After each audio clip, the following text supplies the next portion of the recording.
We have Aaron Brown with Linbeck joining us today. They are a general contractor out of Texas. I've worked with them quite a bit over the years. Definitely one of the leaders in the industry. Great pre-con team. So Aaron has put together kind of a summary of their quarterly report. They do some really interesting things. So with that, we'll jump to Aaron's quarterly summary.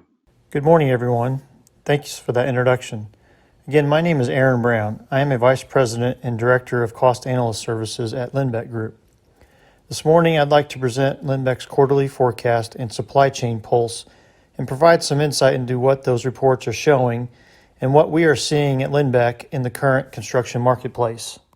But first, an introduction to Linbeck for those of you who may not know us. We are a third-generation family-owned company that has been in the construction industry for 83 years. Our guiding principles are core values and client-focused outcomes. Our culture is based on integrity, trust, service, collaboration, innovation, and lean operating principles. We are committed to use these principles and share our culture to create value, reduce costs, and eliminate waste for our clients' construction projects. Linbeck is also a Texas-based firm which offers CMAR, design build, and IPD construction delivery services to our clients. We have offices in Houston, Fort Worth, and Austin, Texas. But we have projects across the country as well, locations where our clients take us and are the types of projects where we bring value to them. Linbeck has been blessed with 19 AGC Build America Awards for our work on some of those very complex projects. And the market sectors that our projects fall into include healthcare, cultural, higher ed, private and charter K-12, hospitality, and mixed-use projects. So now that you all know us a little better, let's dive into why you all are here. A review of Linbeck's quarterly construction materials forecast and what that data means. Linbeck started this journey over 10 years ago as an internal survey out to our subs for current and future predictions on key commodity prices. We use those prices in our cost estimating models so that we can provide our clients with more reliable project budgets during the pre-construction process. In the past year, though, we have gussied this forecast up a little to make it more shareable with our clients and architect and engineer collateral clients in an effort to keep them informed of the atmosphere in the construction marketplace. Our estimating team surveys over 65 subcontractors in these 10 key categories, including steel, rebar, concrete, copper, sheet metal, roofing, drywall, and glass and glazing. The survey asked the subs for their current commodity pricing and their predictions for future pricing escalations based on what they know from their immediate supply chains. We average those responses out into these tables, or what the estimators like to affectionately call monopoly cards. The cost and escalation data from those monopoly cards are graphed into these two bottom charts on the left, so you can follow the predicted escalation of any singular commodity. One of these two charts is from our Houston office and their subcontractor market, and the other is from our North Texas office. That's the only difference between these two graphs. We do like to track the Houston and North Texas separately. Even though both offices work with some mutual statewide subcontractors, there are sometimes subtle differences between the two regions that we want to know about. The top chart then averages the escalation of the 10 commodities into one line. This line is a good indicator for a general escalation for the construction commodities market as a whole and can be used to set escalation contingencies early on in the pre-construction process before those commodities are bought out, which can be up to 6 to 12 months down the road from any particular budgeting milestone. We finish out each forecast report with some supplemental information like relevant quotes from our industry economists and with articles and charts from our subcontractors or industry publications or from organizations such as Dodge Reports, the AIA, and the AGC. These help our readers to validate our data against similar data published within our industry. These added pieces can also expose the reader to other tidbits of market data and trends, such as labor or supply chain issues, not just the commodity pricing. For example, the previous slides included articles from Ken Simonson, the chief economist for AGC, a quote from the ABC, and this slide is from one of our subcontractors, Schuff Steel, which contains graphs on the four jumps in steel pricing that we just experienced in December and January. Along with the market forecast, Linbeck also issues a quarterly supply chain pulse. The supply chain pulse surveys our same subcontractors, but unlike the forecast, which focuses on material prices, the supply chain pulse focuses on reporting current disruptions in material deliveries. We found this report necessary to supplement the forecast to help inform our clients of increased lead times on certain goods resulting from the pandemic. The pulse has evolved from showing red lights on light fixtures from China and flooring and tile from Italy early on in the pandemic when those countries were shut down, to today the red lights are on lumber products to steel joists. Lumber production has been hampered by tariffs on Canadian lumber, while steel joist lead times are the results of overseas mills purchasing the bulk of the scrap metal out of domestic yards. Steel joists, for instance, are now taking as long as 6 to 7 months to arrive on a job site. Another factor in the supply chain disruption is shipping container shortages.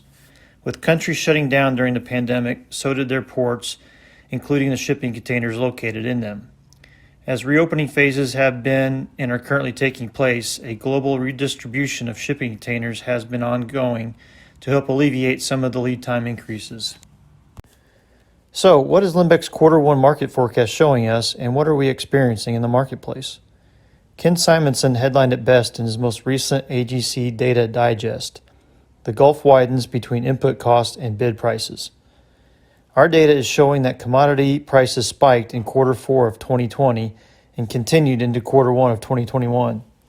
If you've gone to Lowe's or Home Depot lately and bought a 2x4 or a sheet of plywood, you've probably experienced this yourself personally. You've probably also noticed the price going up at the gas station too. Diesel fuel, lumber, and steel have all spiked in those 2 quarters.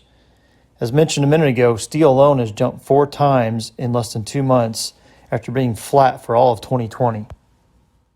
Those 4 commodities are depicted in this chart on the left from the AGC. Their recent spikes can be clearly seen on the right side of the graph, especially in the top line for diesel fuel and the bottom line for steel. The chart on the right shows the average percent change of all construction input costs or commodities, including those 4. It then adds a line for contractor bid prices in red at the bottom. Since the start of the pandemic, construction input costs have changed 12%, while bids have remained relatively flat at just 5%.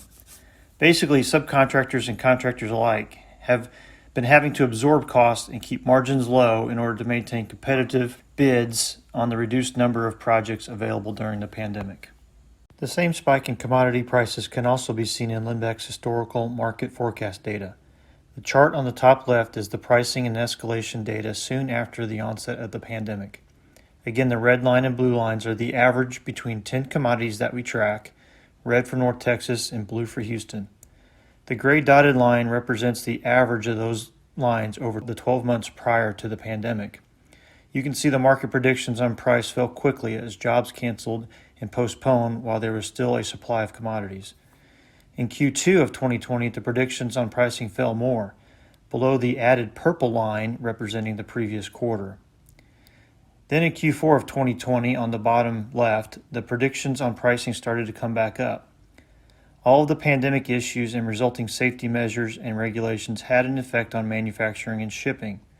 Existing inventory, adding production costs, shipping issues, longer lead times, and a resulting upward pressure on price. Now in our Q1 report, the predicted price escalation has moved up to match the pre-pandemic historical average. The spike in lumber, steel, fuel, and recently a jump in concrete by $8 a cubic yard, which was effective April 1st, are all drivers to this upward pressure on commodity pricing. Add to that February snowmageddon in Texas.